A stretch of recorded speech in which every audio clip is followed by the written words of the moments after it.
адамдар эки гана учурда түшүнүшөт да. Биринчисинде адамды бетке чапканда, экинчисинде чөнтөккө чапканда. Демек, биз билимдерди алыш үчүн барып, акчабызды коротуп, трансформация сатып алабыз өзүбүзгөчү, түшүнүк, понимание сатып алабыз.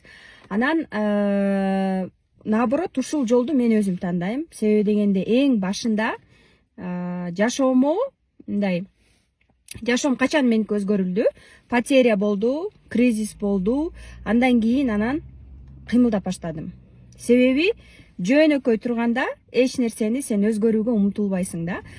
Демек, сен катуу жашоо кризиске кабылып, сени чабыш керек, же болбосо мындай акча жаатынан анан акчаңды коротуп, анан түшүнүк келиш керек да. Ошон үчүн эки гана выход бар трансформация болууга.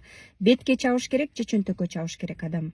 Ошон үчүн сиздер ар кандай окууларды окуп атканда, же болбосо бир мындай кризис, же болбосо ушул эле мен мисалы үчүн эки машинаны сүзгөндө деле акчага, чоң акчаларга туш болгондо, расход болгондо, мага деле түшүнүк келди да, кризис келет да. Ошондой эле адамдарга чөнтөгүнөн же болбосо бетке чапканда анан түшүнүк келет.